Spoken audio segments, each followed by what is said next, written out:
এই দেশে সবচেয়ে বেশি বিনিয়োগ আমেরিকার, ইউরোপিয়ানদের।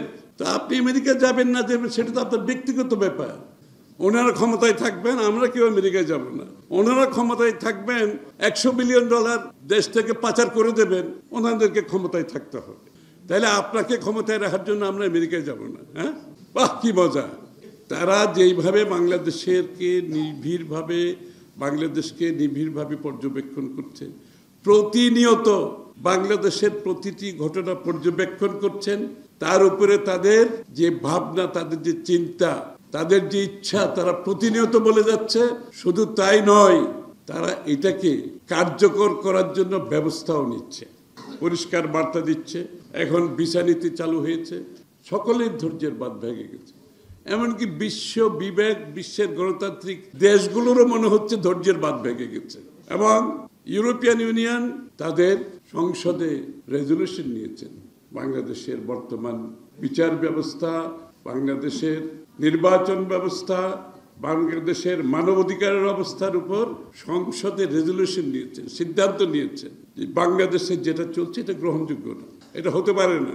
ইউরোপিয়ান ইউনিয়নের সংসদ সদস্যরা বাইরের থেকে একটা ভদ্রলোক যখন বলে এই ধরনের কথা, এটাই তাদের কথা। তারা যখন বিদেশিরা যখন বলছে বাংলাদেশে বিশ্বাসযোগ্য, আন্তর্জাতিক মানের, কথাটা খেয়াল করবেন, বিশ্বাসযোগ্য, আন্তর্জাতিক মানের, অংশগ্রহণমূলক, নিরপেক্ষ নির্বাচন, অংশগ্রহণমূলক নির্বাচন তারা দেখতে চায়। গণতন্ত্র, মানবাধিকার যে মূল্যবোধ তারা গ্রহণ করে, আমরাও সেটা গ্রহণ করি। এটাই তাদের সাথে আমাদের সম্পর্ক। আর যারা স্বৈরাচার, ফ্যাসিস্ট, আপনাদের যে চিন্তার মাধ্যমে আপনারা দেশটা দখল করেছেন, আপনাদের কার সাথে সম্পর্ক, এটা বাংলাদেশের মানুষের দায়িত্ব নাই।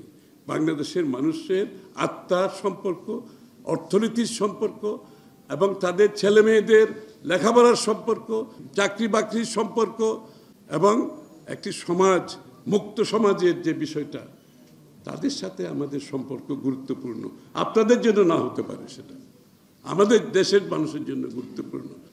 ওনারা দেশের বিচার ব্যবস্থা ধ্বংস করে দিয়ে ওনারা ক্ষমতায় থাকবেন, কি মজার কথা না? দেশের মানুষের সমস্ত এই যে গণমাধ্যমের স্বাধীনতা কেড়ে নিয়ে ওনারা ক্ষমতায় থাকবেন। এই যে ওনারা যে আসছেন না, এতে কতটুকু দেখাতে পারবেন ওনারা ওখানে গেলে বুঝতে পারবেন। তো ওনাদের ক্ষমতায় থাকার জন্য আমাদের গণমাধ্যমের স্বাধীনতা থাকবে না, কিন্তু ওনাদের ক্ষমতায় থাকতে হবে। ওনাদের ক্ষমতায় থাকতে হবে, আমার বাক স্বাধীনতা থাকবে না। এই জন্য আমি কথা বলতে পারবো না। আমার বিরুদ্ধে ডিএসএ, ডিজিটাল সিকিউরিটি আইন, এখন আবার এটাকে সাইবার সিকিউরিটি আইন করে আমাকে, সাধারণ মানুষকে কোথায় কোথায় জেলে যেতে হবে, মামলার জন্য দৌড়াতে হবে। আপনাদের ক্ষমতায় রাখার জন্য বাংলাদেশের মানুষ সব কিছু উজাড় করে দিয়ে দেবে, তার সব কিছু দিয়ে দেবে, কিন্তু আপনাকে ক্ষমতায় থাকতে হবে, আপনাদেরকে ক্ষমতায় থাকতে হবে। সেটা হবে না, সেটা হবে না। বাংলাদেশের মানুষ মুক্তি সংগ্রামে নেমেছে, এই সংগ্রামে জয়ী হবে, এই সংগ্রামে ইনশাল্লাহ জয়ী হবে।